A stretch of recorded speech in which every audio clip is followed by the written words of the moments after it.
Tonight on Nation to Nation, Namgis First Nation loses a member to COVID-19, and the community is fighting to keep others safe. This is also the third death in the community in less than a month, and the community really hasn't had time or an opportunity to mourn these people. They're still far behind the rest of Canada, but the number of cases on reserve keeps going up. So when will those numbers indicate the time when First Nations can return to normal? We expect that in the next 3-4 weeks, we would have much more solid data in order to actually paint that picture. I'm Todd Lamoran, and welcome to Nation. Earlier this week, Dr. Teresa Tam said social distancing efforts are bending the curve, but some First Nations are still seeing outbreaks. Bearspaw First Nation near Calgary has confirmed an outbreak. And in British Columbia, an elder from the Namgis First Nation has succumbed to COVID-19. Namgis is on Alert Bay, a small island off the northern part of Vancouver Island. It has nearly 30 confirmed cases. A doctor there says that while the province's response has been good, the federal government has been lagging behind. Dr. Dan Cutfeet joins us from Alert Bay to discuss that and more. Thank you for coming on Nation to Nation, Dr. Cutfeet. Thank you for having me. How has the response from the BC government differed from the federal government? Well, I mean, if I'm being forward and blunt, I would say the provincial government has been here and providing resources, providing people on the ground, and providing funds locally and for us on hand. Of course, in British Columbia, there is the Burt BC First Nations Health Authority, and it's supposed to deliver programs and services the federal government used to do. So what has been its role during this crisis? Well, they've been in support of Vancouver Island Health Authority, and that's the role that they've been playing. But generally, we've been dealing specifically with Vancouver Island Health Authority and the medical health officers as well. In particular, we've received some administrative support, some CDC nurses, some public health nurses to help with testing. We've actually brought in another doctor to help with addictions and manage alcohol service. And so, yeah, they've been really good at providing things that we need right now. But it sounds like you believe Indigenous services and the First Nations and Inuit Health Branch should be stepping up more. I mean, you see the federal response on the news and you see what they're doing nationally, and you hear about the need, obviously, for small business support for people who are out of work right now. And I'm glad to see them doing that. A lot of the reasons that we're in the situation that we are right now is a federal issue. Indigenous people are a federal issue. There's a lot of things that they could have done well before this in terms of managing our health concerns, health issues, things like boil water advisories and so on across the nation in preparation for this. In terms of First Nations communities, the federal government was not prepared, obviously, for this pandemic. And I would say that their response in terms of responding to the pandemic and the ongoing issues for First Nations communities has definitely been lagging. And again, we're a federal responsibility, and we are not hearing from them. I know it's a federal responsibility, but my understanding is the BC First Nations Health Authority is supposed to take over a lot of those responsibilities. But is there still kind of a jurisdictional battle, you believe? The First Nations Health Authority is definitely trying to sort of step in and take over those duties. Unfortunately, they are still very much in their infancy and are lagging in terms of the supports, the structure, the infrastructure really that they need to respond to something like this. And so while they are playing, like I said, a supportive role to Vancouver Island Health, we pretty much are seeing a response from Vancouver Island Health and provincially, which we're very grateful for. Now, Indigenous Services has told me in the past that many First Nations dusted off and updated their old H1N1 preparedness plans. Did that happen in Alert Bay? Yeah, we had a pandemic plan, and we definitely, and it was for influenza. And so basically we took that and obviously had to alter it and sort of get it ready for in this pandemic and sort of present it to the community. Do you believe that was adequate, or something better, or a better plan should have been in place already? I was actually surprising at how well it suited this pandemic in many ways. I don't think we had to jig it very much. I think we'd always like to be better prepared for something.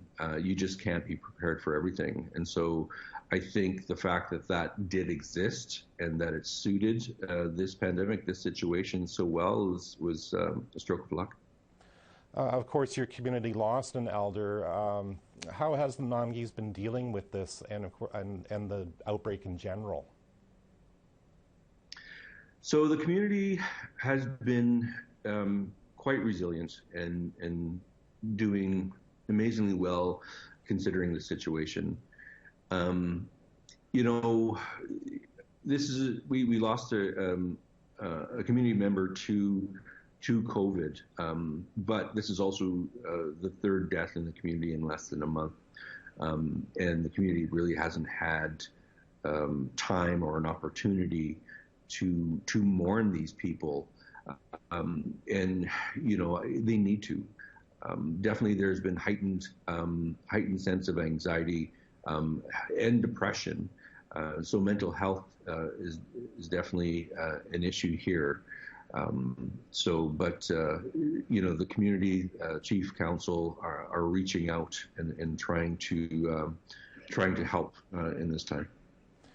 As I mentioned to you off camera, I've been there a couple of times to Alert Bay, and I know it's relatively isolated. Do you have a sense of how an outbreak could have occurred in such an isolated community? No, exactly. So we don't know how it got here. Or when, but like most places in the world, Alert Bay people, the community itself is quite well traveled. People really having relations all throughout BC and up and down the island. How could the community take over control of healthcare to improve health outcomes in the future? So, the Namgis have been wanting to have talks federally to talk about taking over control and ownership of their own healthcare. There is a 4-bed hospital in Alert Bay, 10-bed long-term care, and a 24-hour emerge. There has been some concern over assurances going forward in terms of whether the community health center will remain open as it is seen, I think, by Vancouver Island Health Authority as a fiscal drain on its budget. And so it's sort of been a hard-fought battle to maintain the health center. And so, going forward, like I said, the Namgis really want assurances that this health center will exist. And so I think in terms of looking for control and management, we're looking for assurances of our future. I just want to take a brief moment to ask you, how did a a Cree man from Northwestern Ontario end up in Alert Bay? I came during my residency. I went to the UBC Victoria First Nations residency program in 2010. I think my very first placement was actually Alert Bay. Really, I fell in love with Alert Bay right away, and came here on I think a couple electives. Did some locums early on as a physician, and then when a position opened up in 2015 that provided sort of a full-time opportunity, I jumped at it. And so I've been here as a full-time senior physician since then, and I have a home here and absolutely love it. Has there been any kind of a cultural clash, I guess? Because I know things are very different on the West Coast. Not so much a cultural clash. You know, I think I often wonder how well a nurse or a physician would do in their own community. You know, I think there is some distance from the people is a little important, and so I think you know, although that I'm First Nations, you know, in this community, and they and that's something that they definitely like. I'm also sort of not part of their community originally, and so I think that also offers something good as well. Finally, Dr. Cutfeet, I want to ask you how this pandemic has affected you personally. Well, early on, it definitely was a struggle, and you know, as the cases started adding up, you know, we have a lot of resources here on the island, but really at about 7 or 8 cases, we definitely felt like we were struggling to meet the needs, and slowly we got to about 10, and then started pushing that number, and so that's when we got another doctor, some administrative support into the community, which has been vital in sort of helping us sort of meet this pandemic. Right now, we're at 26 positive cases in the community, but plateaued, and like I said, we're able to meet the needs. Oh, that sounds like great news. Dr. Cutfeet, I want to thank you for speaking to me. Thank you. After our first break, our weekly check-in with Indigenous Services on the COVID crisis.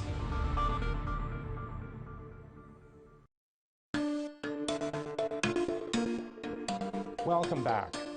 Earlier this week, Dr. Teresa Tam said that we are currently on track to meet a best-case scenario for COVID infections and deaths. But can the same be said for Indigenous people and communities? Because complete data is hard to come by. To talk about that and other issues, I'm joined by Valerie Gideon, Senior Assistant Deputy Minister for the First Nations and Inuit Health Branch, and Dr. Tom Wong, the Chief Medical Officer for Public Health at Indigenous Services Canada. Welcome to Nation to Nation. Thank you. Thank you. There seems to have been a sharp increase in infections on reserve this past week since I last talked to you. I believe about 135 cases now and 3 deaths. And I believe it was under 100 a week ago. How alarmed should communities be right now?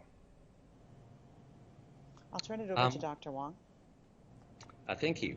At this point, the reported rate of First Nations on reserve, when you look at the total number of cases as of April 28th reported by Canada, that over 49,000 cases have been reported in Canada. That turns out to be approximately about 0.2% of the total Canadian rate of COVID. And while this is a relatively low number, we want to make sure that we don't want to be complacent, because we want to stop this virus. And the way to stop this virus is very important. We know that reopening the economy, recovery is on everybody's mind right now. However, we have to continue practicing safe practices such as maintaining physical distancing, avoiding crowds, and washing our hands. Those are critical in order to stop this virus from entering into Indigenous communities. And the Indigenous communities have been very successful up to now in stopping this virus from getting into the community. There are situations over the past couple of weeks whereby someone working in a mining industry or in a plant where there's an outbreak, and then they brought back the virus into the community unknowingly. So it is so important to make sure that whenever there is a travel from an area with an outbreak, whether it's in a town, in a community, or in an industry, we want to make sure that a strict isolation is very important so that the virus does not continue to propagate within the community. I just want to refer back to something Dr. Theresa Tam said earlier this week, that she believes the curve may not be flattening, but it's bending. Do we know if that's happening on First Nations? At this point, it's a little bit early to say. Over the next 2 weeks, that will be the critical time, as I referred to earlier, because of the importation from a number of outbreak sites, such as the mining industry, such as oil sands in northern Alberta, such as the meat packing plant. All of those are critical to, over the next 2 weeks, to see if the transmission could be stopped. I think that it is critically important to stop the virus right at the doorstep so that no such importation occurs. Do we have enough data from First Nations to make any modeling predictions like Dr. Tam and her team has done, but for First Nations? At this moment, it's a little bit early. However, there are initiatives on the way, including the First Nations Métis and Inuit Consortium that we are co-supporting, led by Dr. Janet Smiley and FNIGC and other parties, in order to actually look at analyzing results and analyzing data and do some additional modeling as well. In addition, there are some modelers, at different places across Canada whom we are in touch with to look at ways that they are modeling the pandemic in Canada in First Nations communities. And in very preliminary analysis of that, there are some very exciting development about the importance of physical distancing and strict isolation being extremely effective in trying to stop this pandemic and reduce the morbidity and mortality across Canada. So in any time soon, will we have some very solid modeling figures for Indigenous communities so that they know when they can maybe go back to normal or something close to normal? We expect that in the next 3-4 weeks, we would have much more solid data in order to actually paint that picture. Without any solid data right now, should First Nations be following provinces who are already talking about reopening the economy, reopening schools, for example? Quebec wants to reopen schools in a matter of weeks. Should they follow that, or without modeling data, should they be conservative and not follow provincial guidelines? In order to prevent a resurgence of COVID-19, all of us need to work together in a coordinated fashion with all levels of government, as well as with Indigenous partners, Indigenous communities. We have to be very cautious in order to prevent the reintroduction of the virus into communities. The time frame for First Nations communities, Inuit communities, may be different than what's the time frame in the South. So if British Columbia wants to reopen schools and First Nations are in any way cautious about this, they should keep doing what they're doing? Is that what you're saying right now? There will be a dialogue between the communities and the community leadership and the province or the territory. For off-reserve Indigenous people, there's not much data because provincial health authorities don't note the identity of Indigenous patients. So should that change in the future so that we know more about off-reserve rates? This is something that, as I mentioned before, the First Nations Métis and Inuit Consortium, led by Dr. Janet Smiley, is trying to do, working with all the partners in order to collect the information as well as analyze information, working together with many different federal, provincial, and territorial partners. Ms. Gideon, from a perspective, I guess, of FNIB, can I get your opinion on this as well? Well, I agree with Dr. Wong. I think our role is supporting the initiative with resources or funding and also raising the importance of provincial and territorial governments considering some degree of disaggregation of information, even if it is not publicly released, but for the sake of surveillance and the ability of Indigenous leaders and organizations to make the decisions that you referenced earlier around the public health guidelines and also measures that they need to take to protect their own membership. Again, Ms. Gideon, I just want to put this question to you as well. Should First Nations, from a health standpoint, follow provincial guidelines or follow their own guidelines? I think that question will be answered differently across First Nations leadership. They have that authority and that decision-making, and it would be the same with Inuit land claim organizations as well that would be discussing this with provincial or territorial governments. But I would say that our role within our department will be to help support the public health advice through the regional medical officers of health and medical officers of health that are employed also directly by First Nations organizations, and to have a specific and focused discussion about particularly remote and northern communities. There is a specific working group that Dr. Wong has put in place with First Nations, Inuit, and Métis representatives that are in remote or northern contexts. And that working group also includes provincial and territorial public health experts. And I think this is a key question that they will be looking at in their deliberations to be able to provide that concrete advice to communities. But ultimately, it is a community decision. Okay, want to thank you again for speaking to me, and I hope everybody is doing well. Thank you. Thank you. Be well. Thank you. We'll have more after a short break.